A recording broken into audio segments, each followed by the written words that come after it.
Welcome. In this session, I'll continue discussing about organisms and their environment.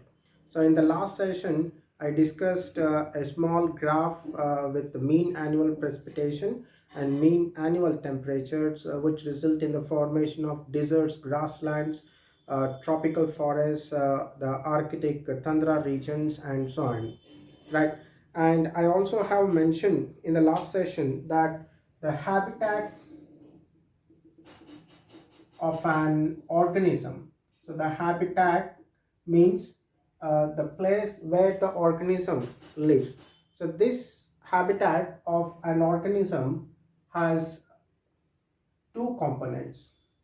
One, the abiotic components. So organisms will be surrounded by these abiotic components, right? So there will be always abiotic components, okay, around this organism, and of course that also includes the biotic components. So not just the species. Nowhere on this planet a species completely lives in isolation. So it has to interact with one or other species, right? So that all constitutes the biotic components, or the living part of that habitat is the biotic component, and all the non-living components will be constituting the abiotic component. So here this A actually means no, and we know that bios, which means the life, right? And in this case it is life components, whatever the living component in that area, they constitute the biotic components, and the non-living will be constituting abiotic components, and this include temperature, then light, water, and soil. So all these are major abiotic factors, so which I am going to discuss in detail. While coming to the biotic components, they include pathogens. I hope in the last session I told the pathogens or organisms that cause diseases, right? And it also includes parasites, and then it includes the predators like the lions, tiger, and whatever. So those who will depend on some other organisms, they are all called predators here. Okay, even a cow or a buffalo that eats on plants is also, we need to consider it a predator. And then the competitors, etc. So all they form the biotic component. So when we see a habitat, a location, right? So if you consider a pond or you take a small forest, so in that you will see the living organisms. All that living part will constitute the biotic component, and the non-living, like this temperature, water, soil, and all, they form the abiotic components. Now let's look at first about these abiotic components. We'll discuss one by one. Under the abiotic components, we will see first about temperature. So abiotic components, under that the first one is temperature. Okay, so of course this temperature is the source for this temperature is mostly the sun, right? And this is the most important environmental factor, most important environmental factor. And basing on this temperature only, we will be seeing a lot of distribution of different organisms. Okay, some are adapted to live in the cool climatic conditions, some adapted to live in very hot climatic conditions like in deserts, and so, right, it's a very important environmental factor, right? And moreover, we know that the temperature influences the metabolic activities of living organisms, whether it is plants, animals, because all the reactions, the chemical reactions that take place in living organisms are all catalyzed by enzymes, and enzymes activity will be dependent completely on the temperature. And I think in the biomolecule chapter we have learned that as the temperature increases, the enzyme activity also increases. Of course, there are limitations for that, or to certain extent, if the temperature goes on increasing, then along with that we see right, the enzyme activity also increasing. If it goes beyond it, then the enzyme activity obviously decreases, right? So most important environmental factor here. And the average temperature, so the average temperature on the earth will be varying seasonally. So it varies seasonally. Okay, in summers the average temperatures will be more, in winters they will be less. So depending on the seasons, the temperature varies. And when we see the earth, okay, the temperature decreases from the equator. So as we move from the equator either towards the north pole or towards the south pole, okay, temperature decreases. So temperature decreases. So at the equator will be the highest temperatures will be noted at the equator region, and in the poles, either in north or south poles, you see that there will be sub-zero conditions. So there will be sub-zero conditions. So means there will be less than 0 degrees Celsius temperatures. You will find -10, -15, or can go beyond 20 also, right? So in both the polar regions we see the sub-zero conditions. So as we move from the equator, okay, towards the north or south pole, we see that there will be decrease in the temperature. So here also this I say temperature decreases from the equator region, right? And even when we see from plains to mountain tops, okay, so even from plains to mountain tops, temperature decreases. So temperature decreases. So if you see here, this is the mountain, and here this is the plain region, and this is the mountain top. So as you go from the plain regions towards the mountain regions, we see here the temperature decreases. So that's the reason we have a very low temperatures, in even the sub-zero temperatures what we see in case of Himalayas. So they are very tall mountains, and we see on the top of this the temperatures are very less. In fact, sub-zero conditions you will find, but when you come down the temperatures will be high. So from plains to mountain tops, as you go from plains to mountain tops, the temperature decreases, right? And then okay, even from the poles, from the poles and high altitudes. So here from poles and high altitudes, okay, so from poles and high altitudes to tropical deserts,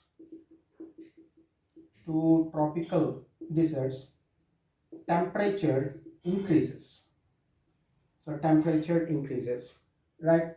So from the poles, which means the polar regions, of course, north and south poles, right? And high altitudes, just like we see the Himalayas, from that point, high altitudes, and from the poles, as you move towards the tropical deserts, so which will be near to the equator, what happens is the temperature increases. So tropical deserts will have more temperature, whereas the poles and high altitudes will have less temperature.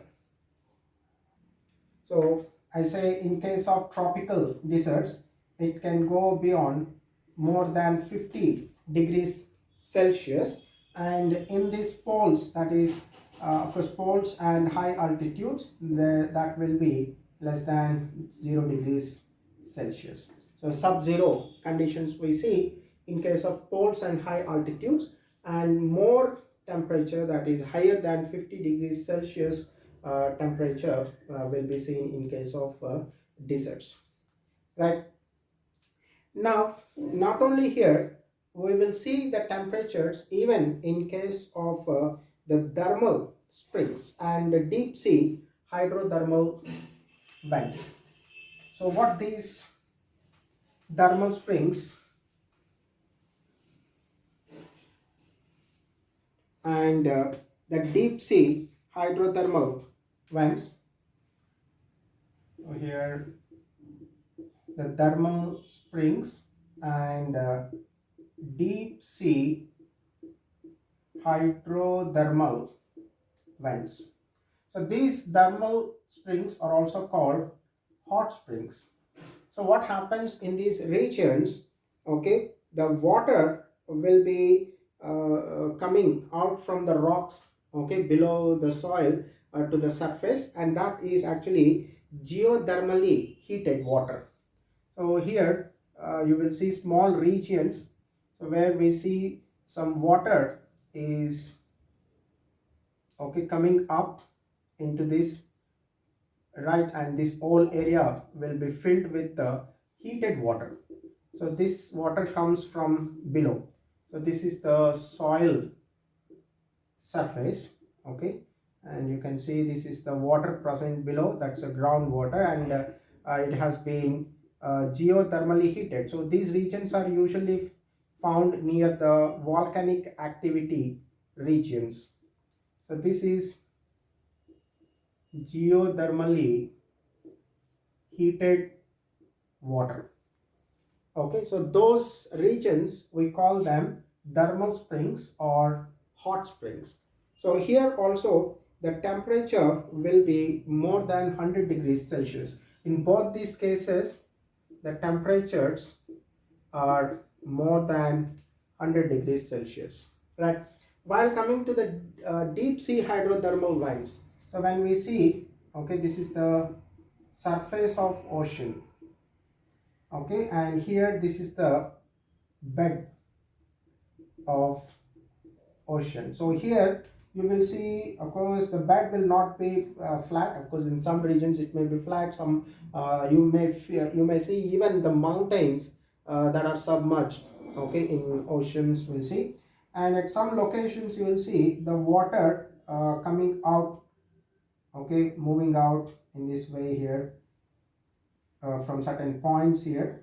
So this is what I say a deep sea hydrothermal vents, okay, because all these are the regions which will be seen very much near to the volcanic activity, where the waters are heated, okay, and in fact they pushed up, and that's what we see in under the oceans. There are deep sea hydrothermal vents, and on the surface of the soil there are thermal springs or the hot springs, where the temperatures will be 100 degrees Celsius, and even in this temperatures, in these waters, you will find some kind of organisms like microbial organisms, bacteria, and so, who have the ability to withstand those high temperatures, right?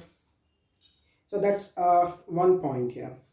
Then if we look at the plants, so of course the plants also get distributed depending on the temperatures.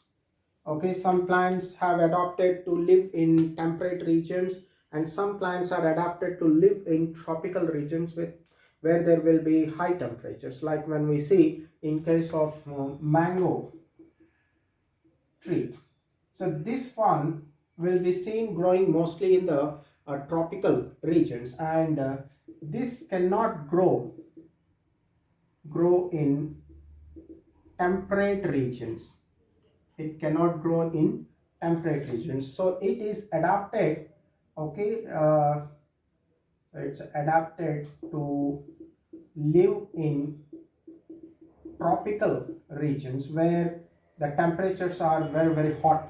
Okay, and it's in fact the photo period for them, for which they will be responding and will be able to produce flowers, okay, during those long days we see in case of summer, and where the temperatures will also be very high.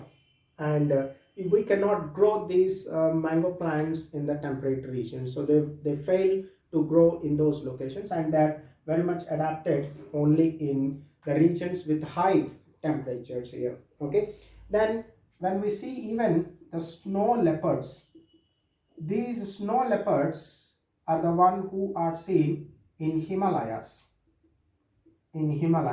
Okay, I think in biodiversity and conservation you might have studied. So these snow leopards are at the verge of extinction.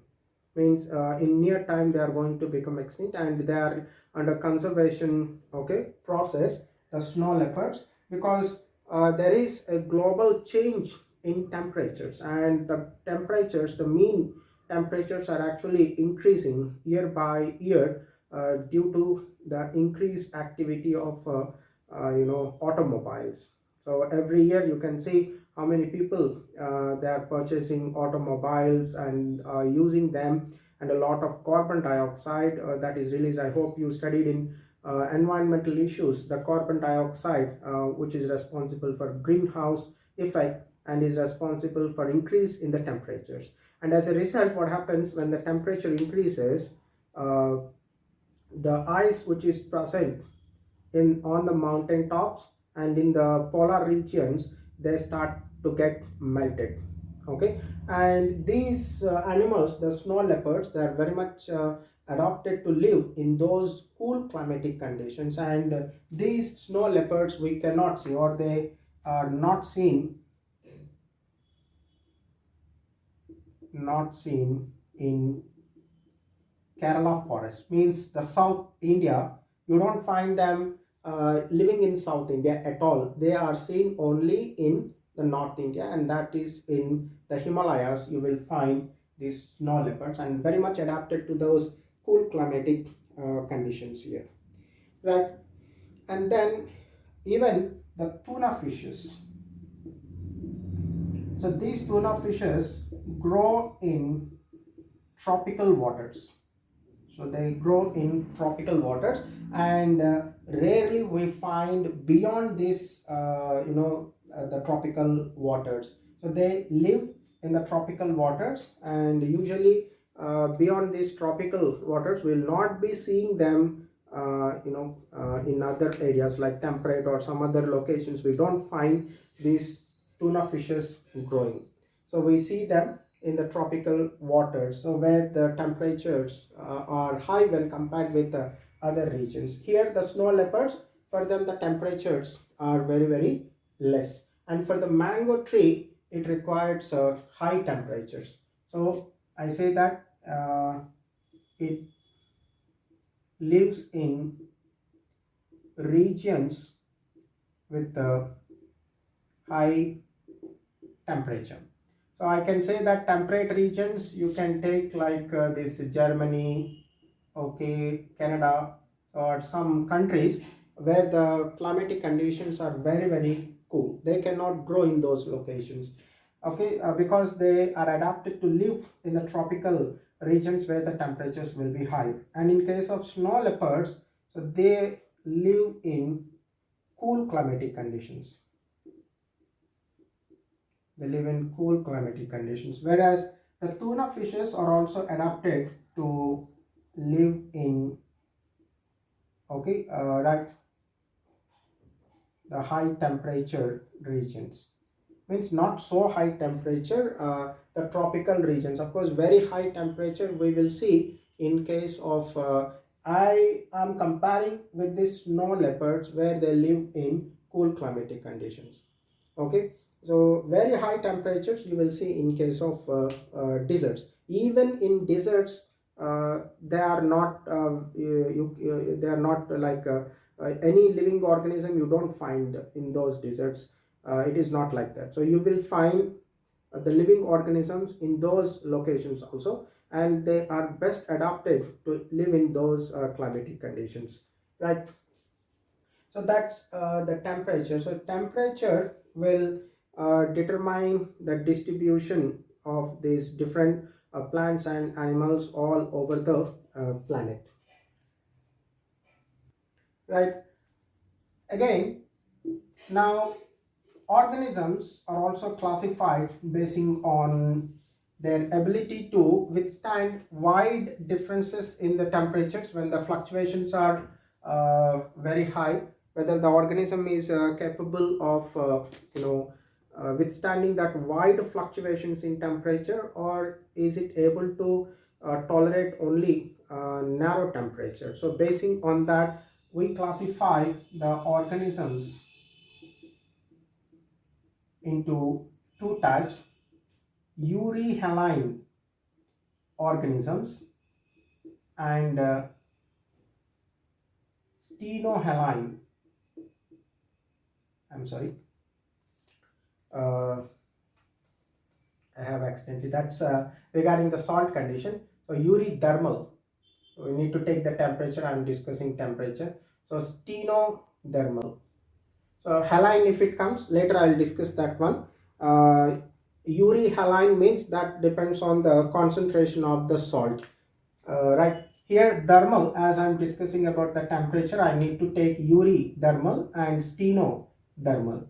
So here, eurythermal organisms and stenothermal organisms. Now, eurythermal organisms means these are the organisms that tolerate wide range, okay, fluctuations in temperature,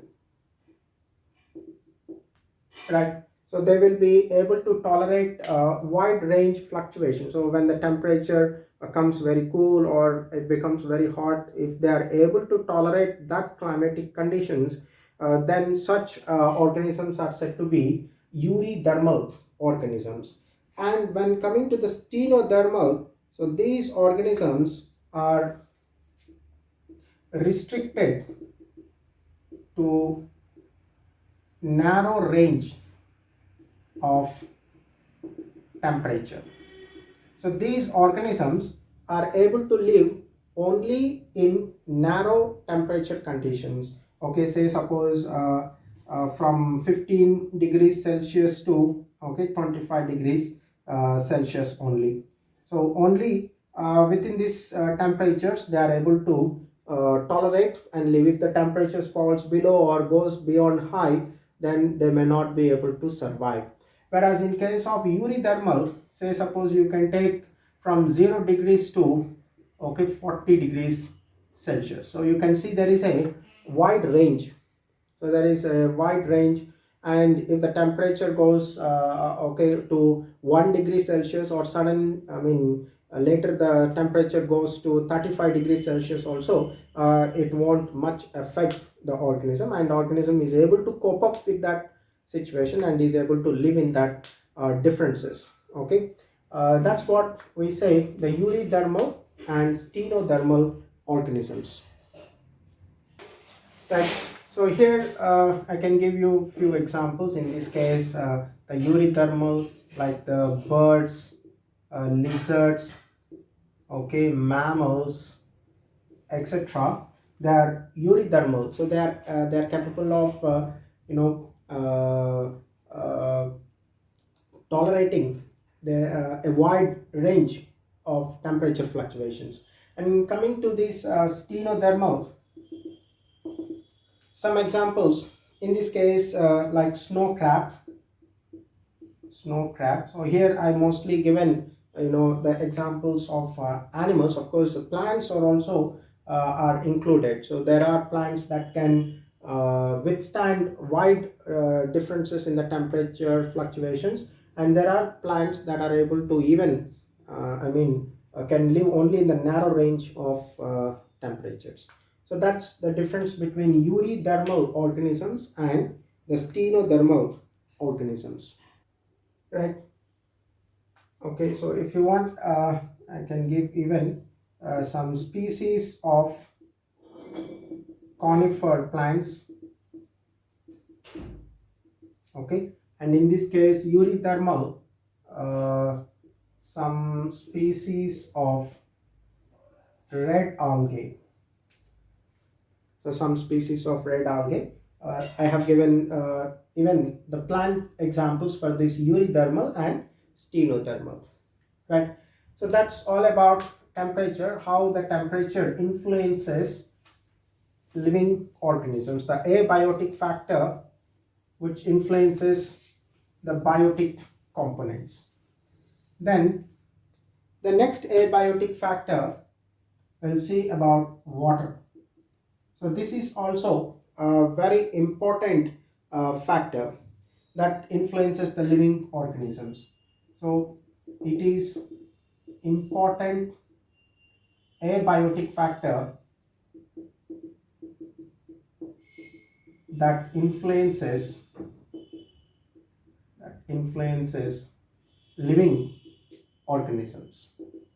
So here I think you have studied the chapter evolution. So later we will see that chapter, it's been excluded. There in that chapter we study that the life originated in waters, and without water there cannot be life, right? And of course that's what scientists were trying to find out on other planets.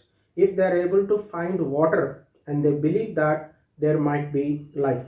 So if waters are present, then there could be life, because we have come to know that the life originated in waters, and the life cannot sustain in the absence of water, right? So hence the water is an important abiotic factor that will influence the living organisms here. And when we see in case of deserts, so deserts are the regions where the availability of water is very less. So availability of water is less. Okay, and of course the rainfall in the deserts is also very less, and hence the availability is also less. And I told you that even though the water availability is less, we cannot say that there are no living organisms in the deserts. So yet even the conditions are very dry, many animals have adopted to such conditions, and they are able to live with minimum availability of water in those desert areas. We see both plants growing in the deserts, right, and even the animals living in the deserts, right? And the productivity and distribution of plants, the productivity and distribution of plants, this also depends on okay, availability of water,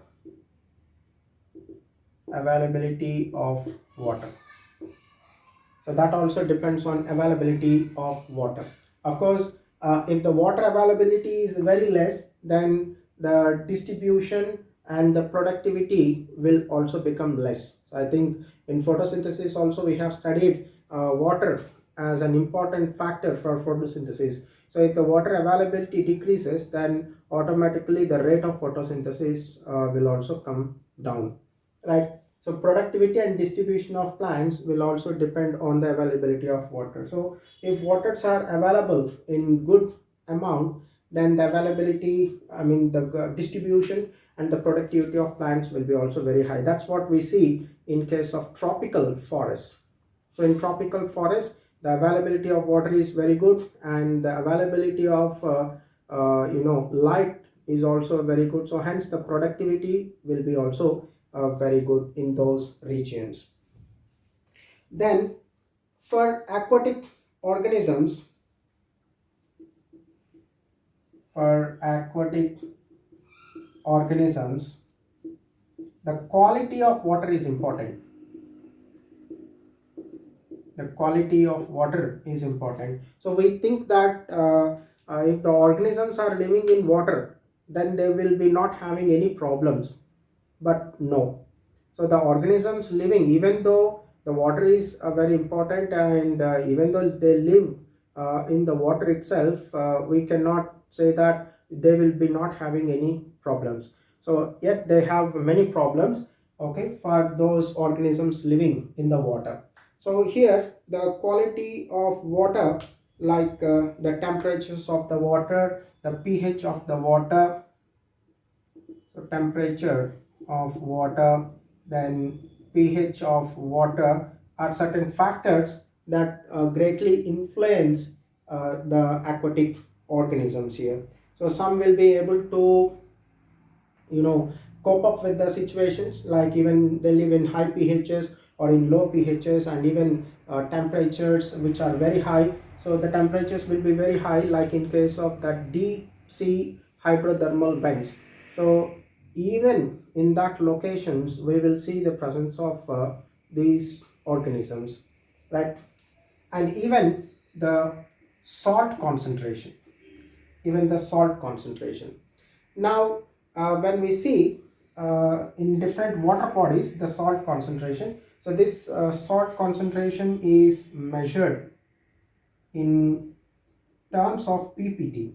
So that stands for parts per trillion, stands for parts per trillion.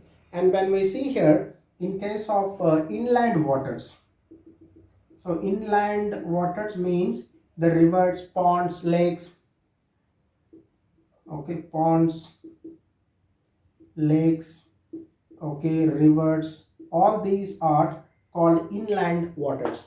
So when we see the salt concentration in inland waters, it will be less than 5 ppt. So salt concentration is less than 5 ppt. I am talking about the salt concentration only, right?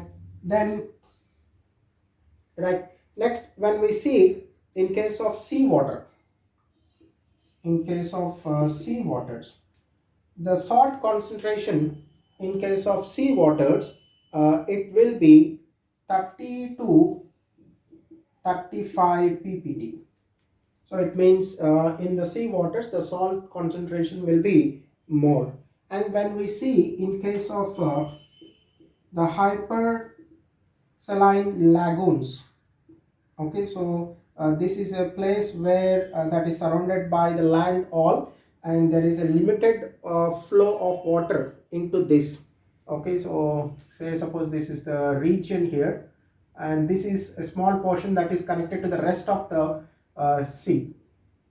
Okay, so the sea water enters into here, and the movement of this water into this will be in fact very less, and as a result there will be more salt concentration. So this is a lagoon, it's called lagoon. If you want how the lagoon looks like, you can search in Google. Just Google it and you will get beautiful pictures of these lagoons, how they look like. Okay, so there is amount of sea water. When the sea rises, then the water moves into it, and from this the movement of water into the sea will be in fact very less, and as a result, okay, here evaporation takes place and there will be more salt getting concentrated. So in that case the hypersaline lagoons will be having greater than 100, okay, ppts. So they have, okay, greater than 100 ppt of salt concentration. So if you look at here, in case of inland waters, the salt concentration is less. So we cannot say the whatever the drinking water we have, so it has salt but it is less. So okay, it is less than 5 ppt. In case of sea waters, it will be around 30 to 35 ppt, and in hypersaline lagoons it will be greater than 100 ppt. Now here also the organisms that live in water. These organisms will also get adapted depending on the salt concentration. Right? Some organisms are able to withstand high fluctuations in the salt concentration and some not. So that's what the euryhaline and stenohaline. So basing on the ability to tolerate the fluctuations in the salt concentration in the waters. So depending on ability to tolerate salt concentration in waters. So we classify the organisms into two categories, the euryhaline and stenohaline. So euryhaline and stenohaline. So in earlier case we have seen about eurythermal and stenothermal, that is depending on the temperature. So here the definitions goes in the same way, but in terms of salt when I talk about haline, so that is salt concentration. So here these tolerate wide range of salinities. So the organisms I'll just mention euryhaline organisms.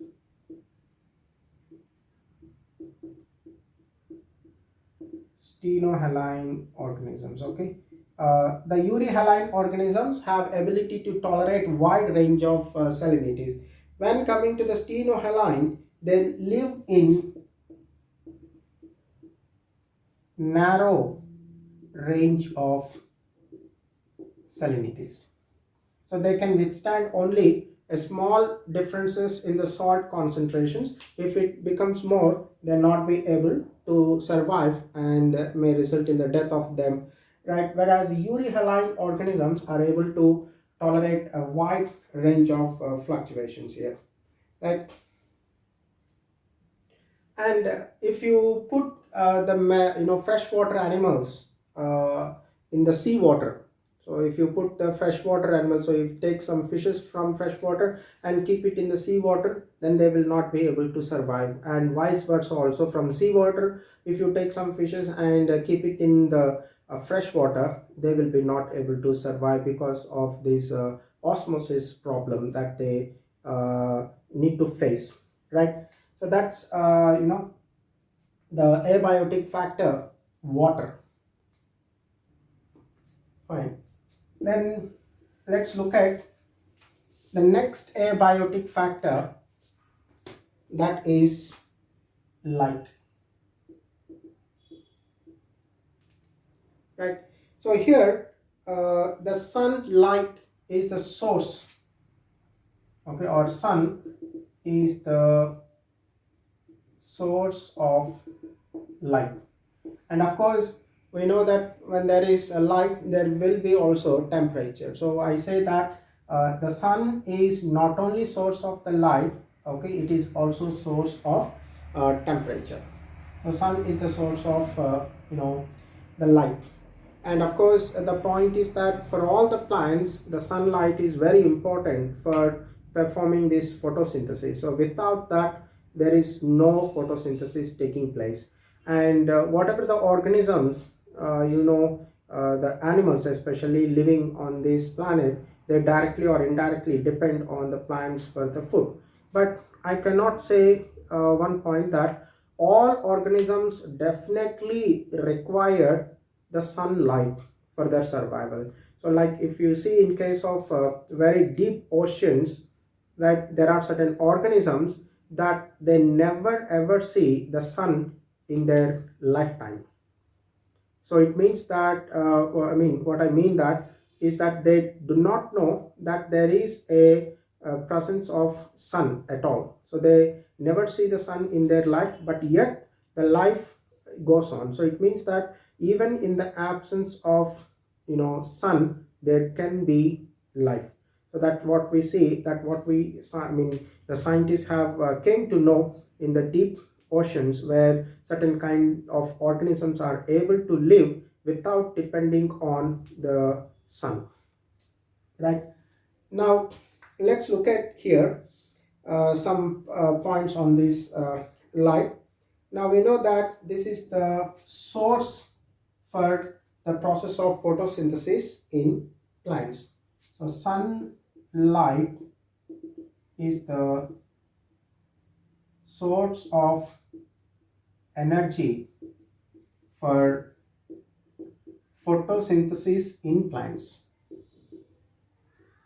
So sunlight is the source of energy for photosynthesis in plants. Okay, and many species of small plants like these herbs and shrubs, they adapted to live in low light conditions and able to perform photosynthesis under low light conditions.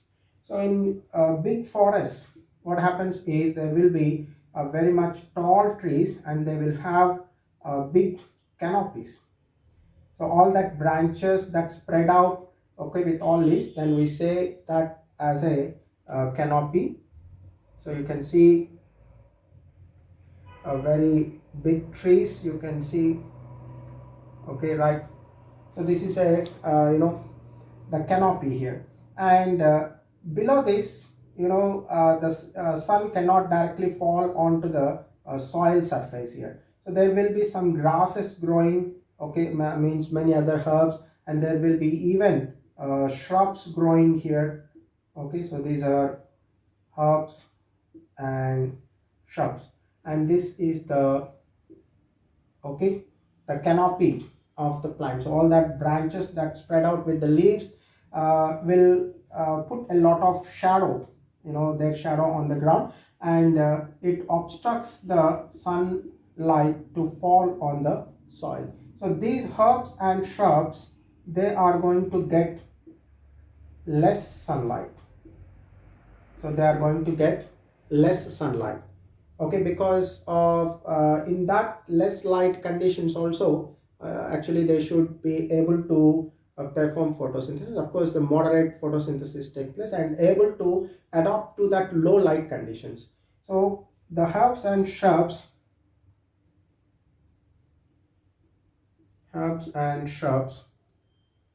adapted to live in low light conditions. So they are adapted to live in low light conditions here. Okay, fine. With this, I will end today's session. In the next session, I will again discuss about this light, the abiotic factor, and we will also see about the soil, the major abiotic factors. Okay, right.